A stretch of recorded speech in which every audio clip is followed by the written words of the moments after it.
Año 1718. Océano Atlántico.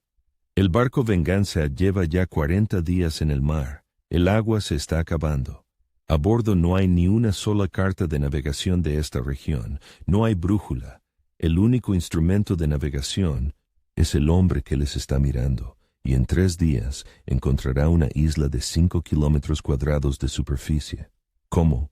Es el año de la muerte de Barbanegra. Su buque insignia se llamaba La Venganza de la Reina Ana, y esta isla no es un simple punto en el agua, es la salvación contra el escorbuto, que para el 40º día ya estaba diezmando a la tripulación, convirtiendo sus encías en una pulpa sangrienta. Hoy nos perdemos en el barrio de al lado si se va la señal del GPS. Ahora imaginen el precio de su error. No es llegar tarde a una reunión, sino una muerte lenta por sed o un motín de una tripulación dispuesta a arrojarlos a los tiburones. Aquellos hombres no tenían derecho a equivocarse. Su supervivencia dependía de un arte que hemos perdido por completo. Según una encuesta, el 17% de los jóvenes conductores en Gran Bretaña no sabrían encontrar el camino a casa sin un navegador.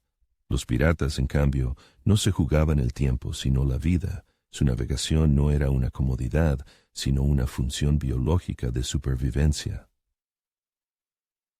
En este video vamos a descifrar su código. Analizaremos los 3 pilares de la navegación pirata, el arte de la navegación a estima, que convertía el barco en un organismo vivo, la brújula celestial que nunca mentía, y lo más asombroso, cómo leían el mapa viviente del propio océano, donde las aves, las nubes e incluso el color del agua eran más precisos que cualquier pergamino.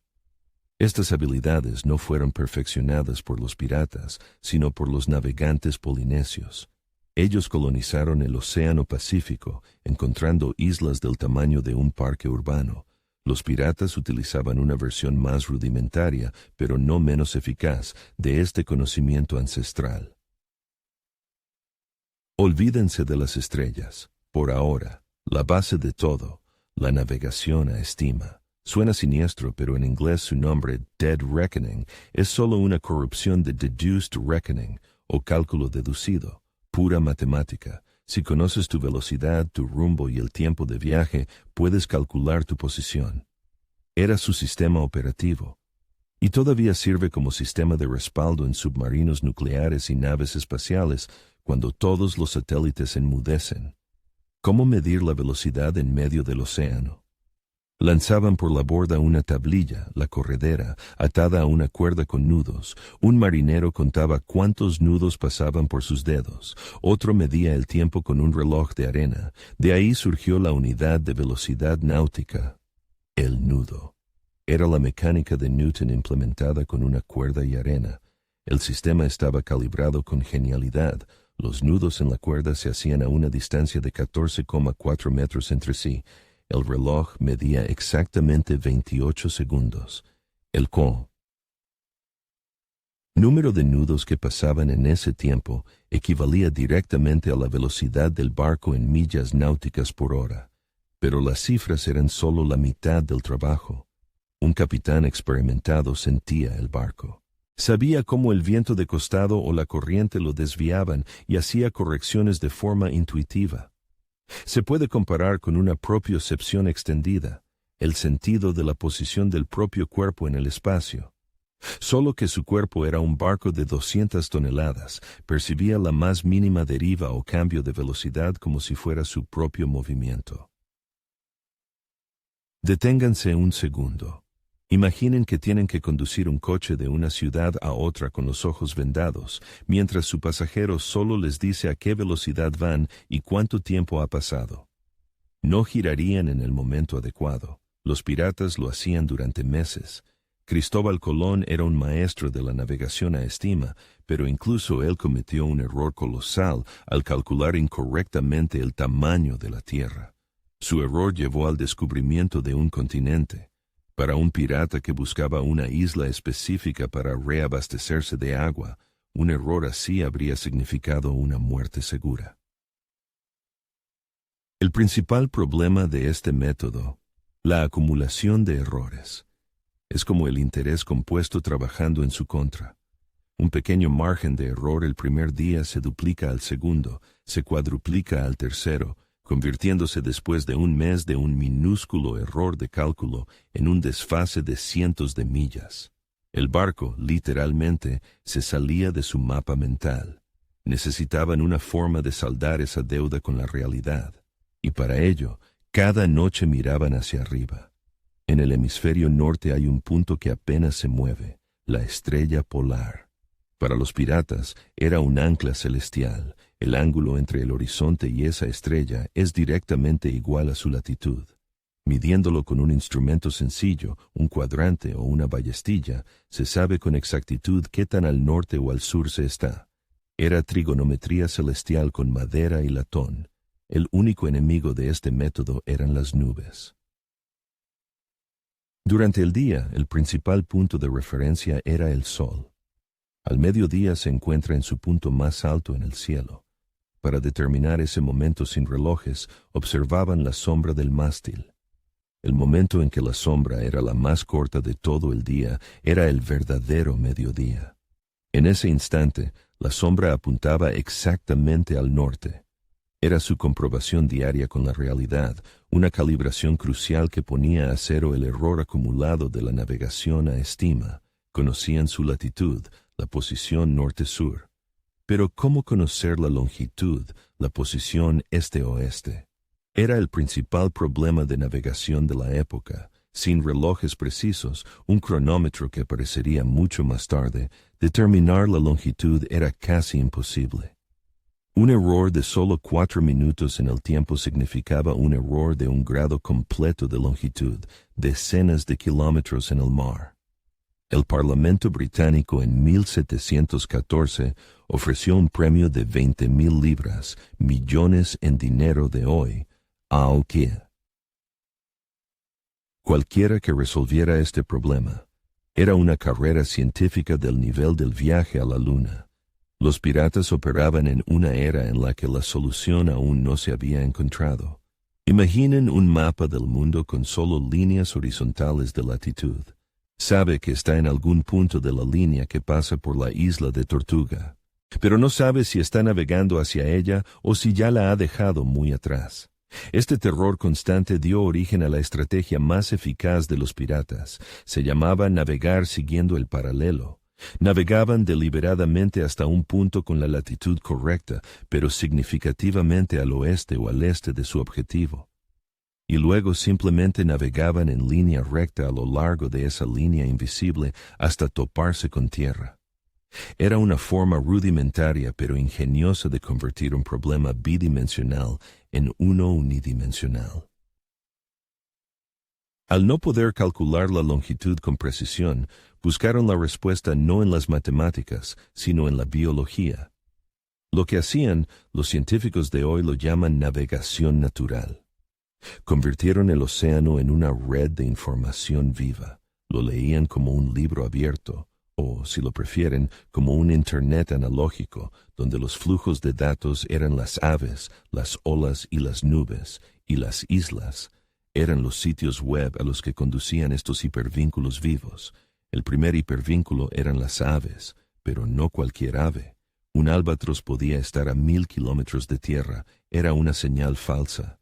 Los piratas buscaban otras especies. Por ejemplo, el charrán sombrío nunca se aleja más de 50 kilómetros de su nido.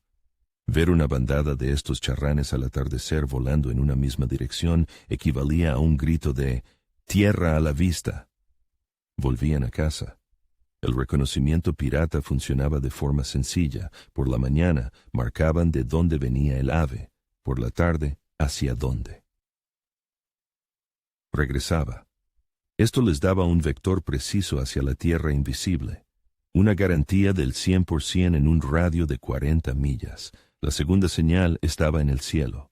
En mar abierto las nubes siempre se mueven con el viento, pero sobre las islas el aire cálido y húmedo asciende, se enfría y forma pequeños cúmulos. Permanecen fijos en un lugar, como si hubieran echado el ancla. Un ojo experto podía detectar una de estas nubes de referencia a decenas de kilómetros y poner rumbo directo hacia ella. Y los navegantes más hábiles en los trópicos buscaban un detalle aún más sutil. Buscaban una nube con un tono verdoso apenas perceptible en su parte inferior. Era el reflejo de la laguna de aguas poco profundas de una isla que aún se ocultaba tras el horizonte. Es como ver el reflejo de una ciudad en las nubes, estando a 100 kilómetros de distancia. El tercer marcador era el propio océano. Su color profundo, como la tinta, indicaba una enorme masa de agua bajo la quilla. Pero a medida que se acercaban a tierra, el fondo se elevaba. El agua se volvía primero azulada y luego verdosa debido a las partículas en suspensión y al plancton. Era una señal visual, pero había otra que leían con el cuerpo. Las largas olas oceánicas, el mar de fondo, se reflejaban en la costa invisible y chocaban con las olas que venían. En la superficie aparecía una ondulación apenas perceptible, una especie de interferencia. La lectura de estas olas era un sonar natural. Este patrón de confusión en el agua era un mensaje claro: hay un obstáculo más adelante. Introduzcamos la escala de certeza del pirata. Un pájaro solitario, 20% de probabilidad de tierra, una nube estacionaria, 50%. El color del agua ha cambiado, 75%. Flotan cocos o ramas en el agua, 95%. Nunca se fiaban de una sola señal. Recopilaban datos como un detective hasta que el cuadro se volvía irrefutable.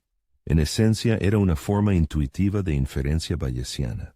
El pirata comenzaba con una baja probabilidad de que hubiera tierra cerca y con cada nueva observación, ave, nube, rama, actualizaba esa probabilidad hasta que cruzaba un umbral de certeza.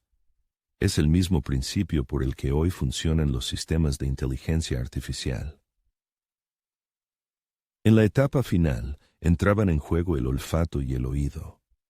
Por la noche, en silencio absoluto, se podía oír el lejano estruendo de las olas rompiendo contra un arrecife invisible, y el viento húmedo traía el olor a tierra, el aroma de la tierra mojada y la vegetación en descomposición. Para alguien que había respirado solo sal durante un mes, ese olor era más dulce que cualquier perfume. Y esto no es poesía. El olor a tierra mojada se debe a una sustancia química llamada geosmina. La nariz humana es tan sensible a ella que podemos detectarla en concentraciones de 5 partes por billón. Esto significa que olemos la tierra mejor de lo que un tiburón huele la sangre en el agua. Reunir todas estas señales era el arte supremo. Pero, ¿qué ocurría cuando un capitán hacía una apuesta equivocada? Cuando una nube resultaba ser un espejismo y un pájaro, una casualidad. El precio de tal error era absoluto. Para ellos, un fallo de navegación no era un simple bug. Era la pantalla azul de la muerte, sin opción de reinicio. El océano no perdonaba el control posted. Imaginen, el capitán ha confiado en una nube. 2 días persiguiendo un espejismo que simplemente se disipó. La valiosa agua dulce, malgastada. Las reservas para 10 días se han convertido en reservas para 5. A bordo comienza a regir la implacable regla de los 3. Una persona puede sobrevivir 3 semanas sin comida, pero solo 3 días sin agua. Cada día persiguiendo el error. Es 1/3 menos de la vida que le queda a toda la tripulación. A bordo, la esperanza se convierte primero en decepción y luego en una ira sorda. La autoridad del capitán se desvanece con cada sorbo en vano. En este punto, el barco se divide en 2 bandos, los que aún creen en un milagro y los que ya creen en el motín. Comienzan los susurros en el castillo de proa, las miradas de reojo junto al barril de agua. Cada crujido de la madera suena como una amenaza. Ya no es una tripulación, sino un barril de pólvora esperando una chispa. En psicología, esto se llama el colapso de la legitimidad del líder. Una vez que el capitán demostró incompetencia en lo fundamental, en encontrar el camino, su poder se evaporó. Pasa a manos de quien ofrece una esperanza alternativa, generalmente el más fuerte. Es el clásico escenario del cambio de líder en una manada, donde la cubierta es la roca del consejo. Y entonces llega el momento. El contramaestre se acerca al capitán, pero no con un informe, sino con un grupo silencioso de marineros a sus espaldas. Lo que sigue es o bien un motín, y el cuerpo del capitán vuela por la borda, o todo el barco muere lentamente de sed, convirtiéndose en un ataúd a la deriva. La historia de la piratería está llena de estas tragedias anónimas, pero no siempre era anarquía. Muchos códigos piratas estipulaban explícitamente el derecho de la tripulación a destituir al capitán mediante votación por incompetencia o cobardía. Así que no era solo un motín, era una especie de impeachment, pero con sables desenvainados. Entonces, ¿cómo lo hacían? Sinteticemos su experiencia en un protocolo del pirata, 3 pasos que funcionan también hoy, cuando lo que está en juego no es la vida, sino un proyecto o una carrera. Primero, crea tu propia navegación a estima. Es tu panel de control personal. Los piratas seguían los nudos y los relojes. Tú sigues los recursos gastados y el progreso real. No se trata de sentir que avanzas hacia tu objetivo, sino de saberlo.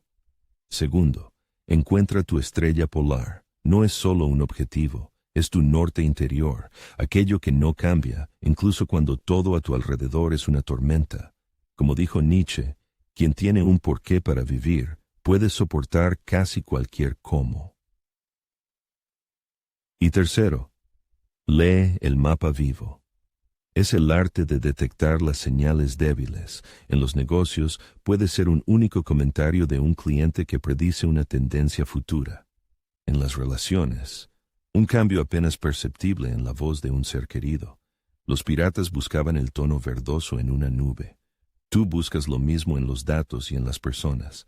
No nos hemos vuelto más tontos que ellos, simplemente hemos externalizado nuestras habilidades innatas, hemos delegado nuestra intuición espacial al GPS y nuestra memoria y curiosidad a los motores de búsqueda.